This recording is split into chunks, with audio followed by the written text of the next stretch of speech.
Quais as vacinas que uma pessoa com rinite alérgica deve tomar por ano para ajudar o sistema imunológico? Acho que nós, inclusive, respondemos essa pergunta ontem, né, na nosso bate-papo, conversamos. Vacinas do SUS e particular. Eu me lembro muito bem que nós respondemos essa pergunta ontem, mas a gente responde novamente. Vamos lá. Carlos, é o seguinte, vamos lá. Primeiro, você tem que fazer o diagnóstico adequado da rinite, né? Se você realmente precisaria dessa vacina, até porque a rinite ela pode ser de vários tipos, né? Nem toda rinite é alérgica. Existem outros tipos de rinites não alérgicos. Então, para esses outros tipos de rinites, é outro tipo de tratamento. Agora, confirmando o diagnóstico de rinite alérgica e tendo um teste positivo que justifique que nós venhamos a fazer a vacina, uma vacina específica, né? O teste positivo sozinho, não necessariamente, ele indica que você deve fazer a vacina. Você tem que ter um teste positivo e que tem que ter sintomas compatíveis com o teste positivo. Aí você faz a vacina específica, de acordo com o resultado do teste. Você pode fazer especificamente para os ácaros, né? A Blomia tropicalis, o Dermatophagoides pteroníceos, o Dermatophagoides farine e, em específico, o Dermatophagoides pteroníceos, que é aquele ácaro que causa muita alergia na população brasileira, no mundo inteiro, né? Mas principalmente na população brasileira. Você pode também fazer umas vacinas específicas para os componentes. O DERP1, o DERP2 e o DERP23. Tá? O DERP1 é o componente que mais causa alergia em todo mundo. O DERP2 e o DERP23 não causa tanta alergia em todo mundo, porém, é um componente que, quando o paciente é alérgico, a vacina não funciona muito bem, aí você teria que realmente buscar uma vacina muito específica para esse componente, principalmente o DERP23. Tá? Então, assim, basicamente, é confirmar o diagnóstico com teste alérgico, iniciar a vacina dessensibilizante para rinite. Muito bem. Agora, o que acontece? O SUS não tem uma abrangência grande na área de alergia, ainda é muito incipiente no Brasil, né? Então, acaba que o tratamento de alergia acaba ficando na mão de clínicas particulares, né? Porque o SUS, infelizmente, nessa área, apesar de 35% da população mundial ter algum tipo de alergia, ou seja, 1/3, e esses números até aumentam em grandes cidades, o SUS ainda não tem essa abrangência com especialistas, com pessoas formadas na área, para poder atender a grande demanda de pacientes alérgicos que existe no Brasil. Então você teria que buscar uma clínica particular. Agora, o que o SUS poderia lhe dar, além, lógico, de determinados lugares, porque o SUS, apesar de não ter uma abrangência grande na área de alergia, ele tem centros de referência. Aqui no Rio de Janeiro tem alguns centros de referência, São Paulo também. Você, então, entrar na fila do CISREG, né, Sistema de Regulação, e pedir, então, um encaminhamento para um alergista esperar até essa fila ande e você, então, poder ser encaminhado para o alergista. Mas, em paralelo à questão do tratamento específico, num suposto quadro de rinite alérgica, é importante você se vacinar de todas as vacinas que o SUS oferece, por exemplo, as vacinas imunizantes mesmo, né? Nós temos o calendário do Ministério da Saúde e nós temos também o calendário das sociedades médicas, dentre elas a Sociedade Brasileira de Imunizações, que é uma sociedade de extrema relevância, e você tem calendários ali tanto para crianças, adolescentes, adultos e idosos. O calendário do Ministério da Saúde é um calendário gratuito, né? Então, se você puder colocar em dia a sua carteira de vacinação, lembrando que não é só criança que toma vacina, adulto também toma vacina, muito importante nós deixarmos isso claro, e existe uma carteira de vacinação para adulto, idoso e adolescente.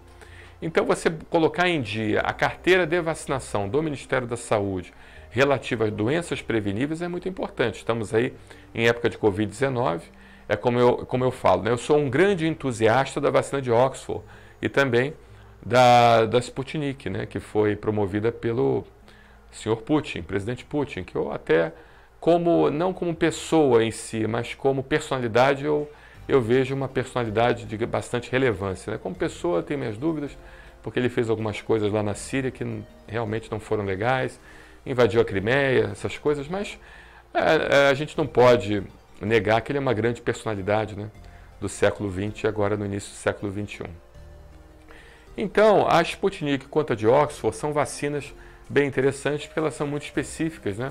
Elas são uma hibridização de um vírus chamado adenovírus, que é um vírus extremamente inócuo. Para vocês terem uma ideia, a gente usa a título experimental esse vírus, né, o adenovírus associado como vetor viral para levar a informação genética em pacientes que têm um erro na transcrição de proteínas, né, levando então a uma doença chamada imunodeficiência combinada grave. Então esse vírus ele atua sem nenhum problema em pacientes com imunodeficiência combinada grave. Para vocês terem uma ideia de quão seguro ele é, paciente que tem deficiência de célula, deficiência de anticorpo, eventualmente deficiência de complementos, ou seja, ele praticamente tem um sistema imunológico totalmente indefeso contra infecções de vírus e bactérias. Quem é da década de 80, quem era criança na década de 80, ficava impressionado com aquelas imagens do Fantástico, onde apresentava os chamados meninos bolha, aquelas crianças que tinham que ser criadas em bolhas para não pegar infecções e não poderiam nem ter contato direto com os pais. Não sei se vocês lembram disso, né? Eu me lembro bem, eu fui criança na década de 80. Então, em relação à vacina de Oxford e a de Sputnik, eu sou um grande entusiasta porque é uma hibridização do coronavírus com esse vírus que é extremamente inócuo, e do coronavírus só é expressado nessa hibridização uma proteína chamada proteína S. E a gente sabe que na imunologia, quanto mais específico você em relação à resposta imunológica, mais eficaz ela é. Assim, eu acho ótima essa vacina, até espero que boa parte da população brasileira seja vacinada com a vacina de Oxford ou a Sputnik da Rússia, que é a mesma coisa, né? Agora, em relação à da China, não é a ideal, tá? Eu, assim, não vou falar mal da vacina da China, até porque é uma vacina que passou pelo crivo da Anvisa, que é uma agência independente, é uma autarquia da União totalmente independente, que tem pouquíssimas ações políticas em cima dela. Em relação também ao crivo do Instituto Butantan, que é um instituto de renome, não tenho que se falar mal do Instituto Butantan, né? É uma referência. Mas, ao mesmo tempo, é uma vacina que não é tão específica quanto a Sputnik de Oxford. E ela pode, talvez, não causar uma memória imunológica, uma resposta imunológica tão adequada quanto a Sputnik de Oxford. Porém, é melhor a vacina da China do que a não vacina, tá?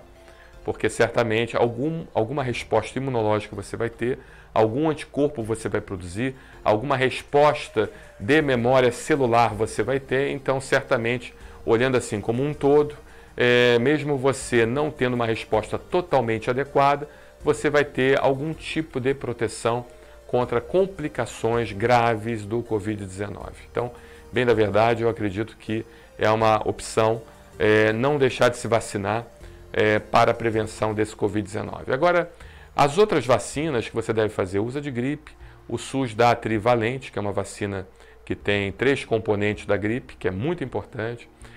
O sistema particular dá a tetravalente, então você pode fazer trivalente no SUS. Se tiver condições financeiras, vá numa clínica particular autorizada pela Anvisa, pela Vigilância Sanitária Local do município, e tome a tetravalente para fazer um reforço da vacina de gripe.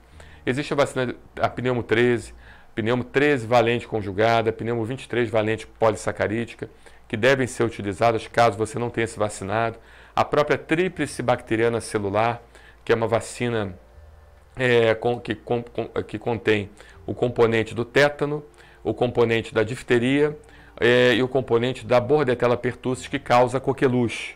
Tá? Então, a coqueluche é uma doença respiratória que tem que ser utilizada. Se você fizer a parte de algum grupo de risco, de imunodeficiência, ou um HIV, ou um diabético, ou um paciente que usa corticosteroides, ou um paciente que tem câncer, ou um paciente que tem algum tipo de deficiência imunológica, imunodeficiência primária ou secundária, ou seja lá o que for, a vacina da Haemophilus influenza tipo B, ela pode ser usada mesmo não tendo comprovação científica que ela teria eficácia a partir de 1 ano de idade. Mas a gente usa, porque é melhor ela, porque mal não vai fazer, tá? E as outras vacinas, certamente, como as meningocócicas, existe a meningocócica C, a meningocócica B, existe uma conjugada chamada ACWY, que pega os componentes A, W, Y e a C, né? Mas você pode tomar a meningocócica C separado e tentar se cercar do máximo de imunidade possível, porque certamente a gente não pode ficar doente nessa pandemia porque não tem vaga de hospital.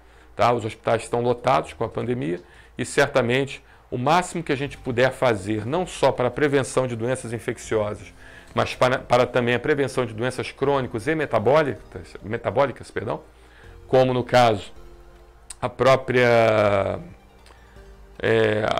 câncer, as próprias doenças cardiovasculares, tem que ser evitado, tá bom?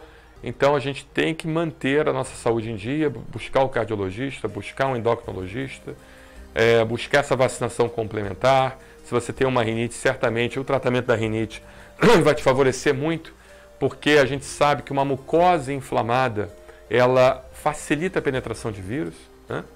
Ou seja, a mucosa inflamada, ela faz com que o paciente ele transporte com mais facilidade o vírus para dentro do organismo, pelo próprio fluxo sanguíneo que o nariz tem e também pelas proteínas carreadoras de adesão chamadas ICAM e VCAM, que facilitam a penetração do vírus, e elas somente estariam presentes em pacientes com processo inflamatório alérgico, né? Ou não somente presentes, mas em mais quantidade.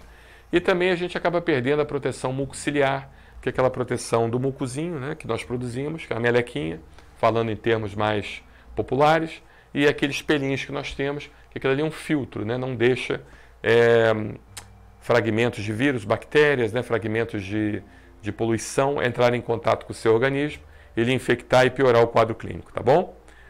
Espero ter te ajudado, Carlos. Um abraço, obrigado.